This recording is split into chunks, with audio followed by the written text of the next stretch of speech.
पुस्तक का नाम सामूहिक यज्ञ योजना ऑडियो 1। यज्ञों की भौतिक और आध्यात्मिक महत्ता असाधारण है। भौतिक या आध्यात्मिक जिस क्षेत्र पर भी दृष्टि डालें उसी में यज्ञ की महत्वपूर्ण उपयोगिता दृष्टिगोचर होती है। वेद में ज्ञान, कर्म, उपासना 3 विषय हैं। कर्मकांड का अभिप्राय कर्मकांड से है। कर्मकांड यज्ञ को कहते हैं। वेदों का लगभग 1/3 मंत्र भाग यज्ञों से संबंध रखता है। यूं तो सभी वेद मंत्र ऐसे हैं जिनकी शक्ति को स्फुरित करने के लिए उनका उच्चारण करते हुए यज्ञ करने की आवश्यकता होती है।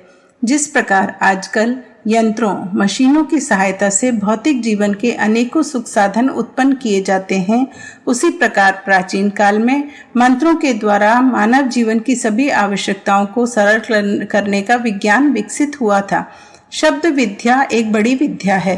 किस शब्द के बाद क्या शब्द कितने चढ़ाव उतार से बोला जाए तो उससे किस प्रकार की ध्वनि तरंगें निकलती हैं और उनका सूक्ष्म प्रकृति पर तथा मनुष्य की भीतरी चेतना पर क्या प्रभाव पड़ता है, इसी रहस्य को जानने में ऋषियों ने हजारों वर्षों तक श्रम किया था और शब्द विद्या के वैज्ञानिक तथ्यों को जानकर मंत्र शास्त्र की रचना की थी। वेद मंत्रों में यूं शिक्षाएं भी बड़ी महत्वपूर्ण हैं, पर उन अक्षरों में शक्ति के स्रोत भी दबे पड़े हैं। जिस प्रकार अमुक स्वर विन्यास के शब्दों की रचना करने से अनेक राग रागनियां बजती हैं और उनका प्रभाव सुनने वाले पर विभिन्न प्रकार का होता है, उसी प्रकार मंत्रोच्चारण से भी एक प्रकार की ध्वनि तरंगें निकलती हैं और उनका भारी प्रभाव विश्वव्यापी प्रकृति पर, सूक्ष्म जगत पर तथा प्राणियों के स्थूल तथा सूक्ष्म शरीरों पर पड़ता है। भारतीय तत्ववेत्ताओं ने कोयला, भाप, तेल, धातु आदि के आधार पर चलने वाले यंत्रों को बहुत खर्चीला और जोखिम भरा जान लिया था। इसलिए इस ओर ध्यान न देकर शब्द विज्ञान के आधार पर मंत्र विद्या का आविष्कार किया था और उनकी शक्ति से इस लोक के जड़ चेतन प्राणियों को ही नहीं, लोक लोकांतरों के जीवों को सुखी बनाने का प्रयत्न किया था। खेद है कि हम पिछले तमसाच्छन्न युग में अपनी इन महत्वपूर्ण विद्याओं को खो बैठे। मंत्र शास्त्र और यज्ञ विज्ञान को भली प्रकार समझने के लिए आज ना तो अनुभवी विद्वान मौजूद हैं और न यवन काल के हम्माम गर्म करने से उस विद्या के ग्रंथ ही बच पाए हैं। फिर भी जो कुछ बचा है और ज्ञात है वह भी कम महत्वपूर्ण नहीं है। यज्ञों की प्रक्रिया में जो थोड़ा सा समय और पैसा खर्च होता है उसकी अपेक्षा अनेकों गुना लाभ प्राप्त है। खेती में थोड़ा सा बीज बोने पर अनेक गुनी फसल पैदा होती है। यज्ञ में भी आकाश रूपी भूमि में हवन सामग्री रूपी बीज बोने की खेती की जाती है और चूंकि पृथ्वी से आकाश तत्व की शक्ति हजारों गुनी अधिक मानी गई है, उसी अनुमान से इस यज्ञीय खेती की फसल में भी हजारों गुना अधिक लाभ होता है। पहला बिंदु है, मनुष्य शरीर से निरंतर निकलती रहने वाली गंदगी के कारण जो वायुमंडल दूषित होता रहता है उसकी शुद्धि यज्ञ की सुगंध से होती है। हम मनुष्य शरीर धारण करके जितना दुर्गंध पैदा करते हैं उतनी ही सुगंध भी पैदा करें तो सार्वजनिक वायु तत्व को दूषित करने के अपराध से छुटकारा प्राप्त करते हैं। दूसरा बिंदु है, यज्ञ धूम्र आकाश में जाकर बादलों में मिलता है, उससे वर्षा का अभाव दूर होता है। साथ ही यज्ञ धूम्र की शक्ति के कारण बादलों में प्राण शक्ति उसी प्रकार भर जाती है जिस प्रकार इंजेक्शन की पिचकारी से थोड़ी सी दवा भी शरीर में प्रवेश करा दी जाए तो उसका प्रभाव सारे शरीर पर पड़ता है। यज्ञ कुंडों को इंजेक्शन की पिचकारी, मंत्रों को सुई और आहुतियों को दवा मानकर आकाश में जो इंजेक्शन लगाया जाता है उसका फल प्राणप्रद वर्षा के रूप में प्रकट होता है। ऐसी वर्षा से अन्न, घास पात, वनस्पतियां, जीव जंतु सभी बलवान, परिपुष्ट एवं शक्ति संपन्न बनते हैं। तीसरा बिंदु है, यज्ञ के द्वारा जो शक्तिशाली तत्व वायुमंडल में फैलाए जाते हैं उनसे हवा में घूमते हुए असंख्यों रोग कीटाणु सहज ही नष्ट होते हैं। डीडीटी, फिनाइल आदि छिड़कने, बीमारियों से बचाव करने की दवाएं या सुइयां लेने से भी कहीं अधिक कारगर उपाय यज्ञ करना है। साधारण रोगों में एवं महामारियों से बचने का यज्ञ एक सामूहिक उपाय है। दवाओं में सीमित स्थान एवं सीमित व्यक्तियों को ही बीमारियों से बचाने की शक्ति है। पर यज्ञ की वायु तो सर्वत्र ही पहुंचती है और प्रयत्न ना करने वाले प्राणियों की भी सुरक्षा करती है।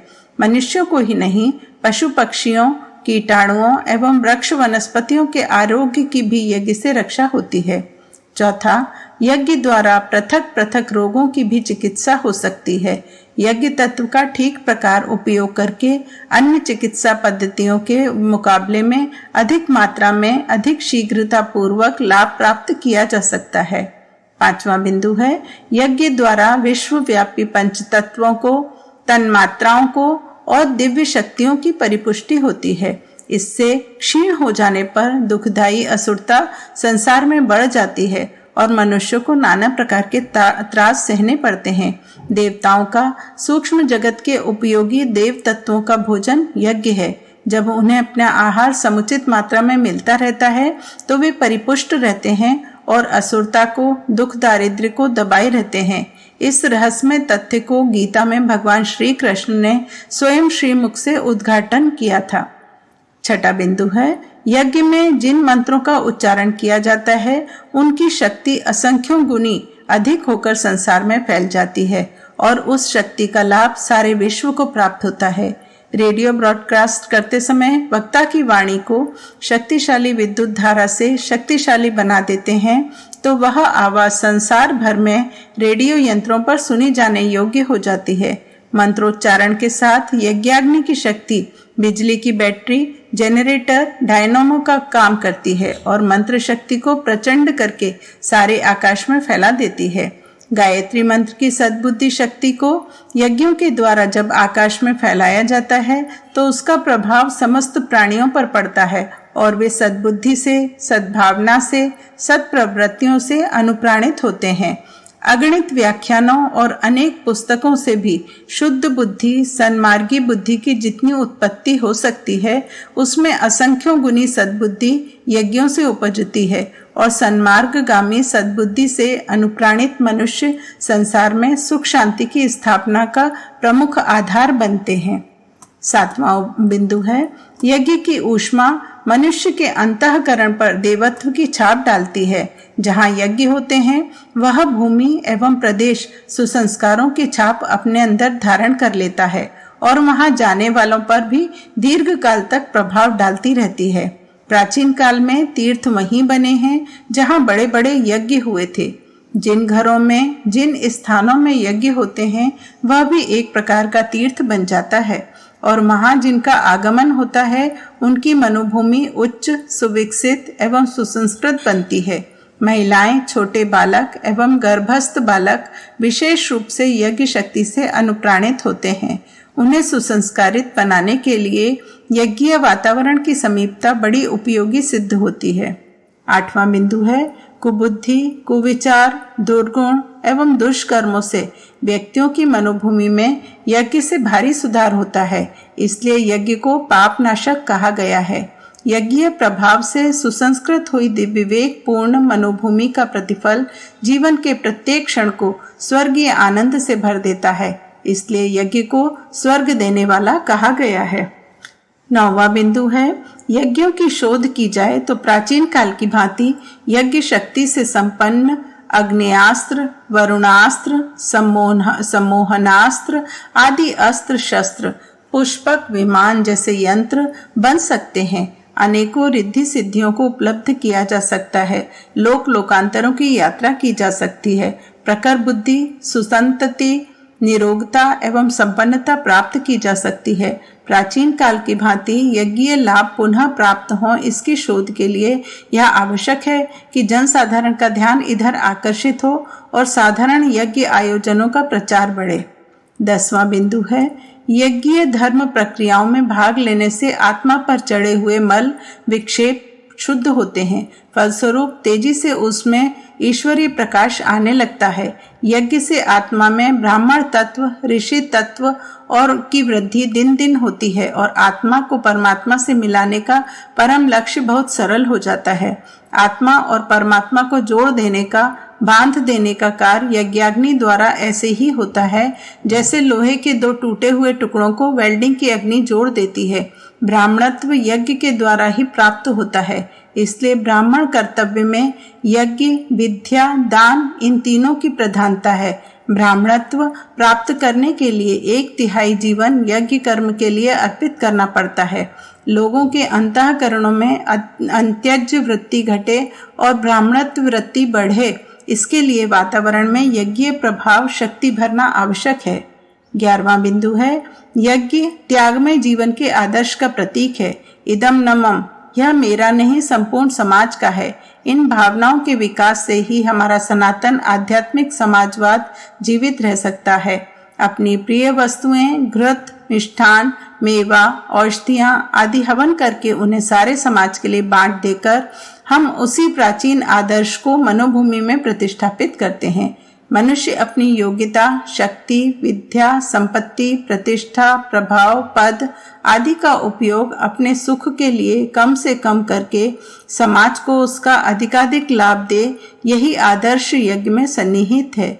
यज्ञ की प्रतीक पूजा से उन भावनाओं को सारे समाज में हृदयंगम कराया जाता है। 12वां बिंदु है, यज्ञ हमारा सर्वोत्तम शिक्षक है, जो अपना आदर्श अपनी क्रिया से स्वयं ही प्रकट करता है। इसके पहला बिंदु है, अग्नि का स्वभाव है सदा उष्णता और प्रकाश धारण किए रहती है।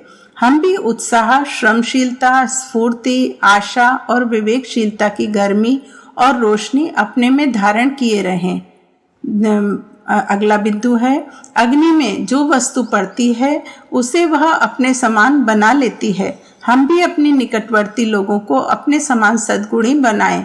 अगला बिंदु है, अग्नि की ज्योति सदा ऊपर की ओर उठती है, उलटने पर भी मुंह नीचे को नहीं करती। हम भी विषम परिस्थितियां आने पर भी अधोगामी ना हो, वरन अपने आदर्श ऊंचे रखें।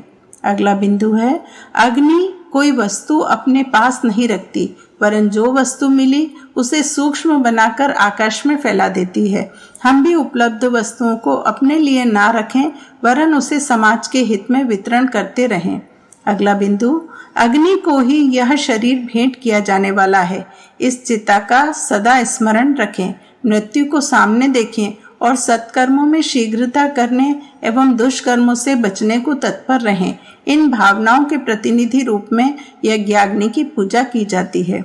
13वां बिंदु है, अपनी थोड़ी सी वस्तु को सूक्ष्म वायु रूप बनाकर उन्हें समस्त जड़ चेतन प्राणियों को बिना अपने पराये मित्र शत्रु का भेद किए सांस द्वारा इस प्रकार गुप्त दान के रूप में खिला देना कि उन्हें पता भी ना चले कि किस दानी ने हमें इतना पौष्टिक तत्व खिला दिया, सचमुच एक श्रेष्ठ ब्रह्मभोज का पुण्य प्राप्त करना है।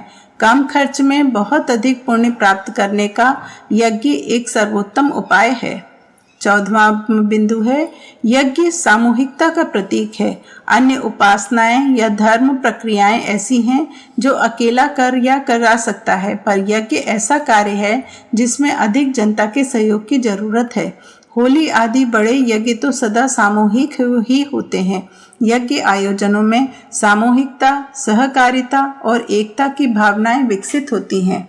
15वां बिंदु है, आपत्ति काल में अनिष्ट निवारण में कुछ समय में रक्षात्मक शांति शक्ति के रूपों में यज्ञों का बड़ा महत्व है।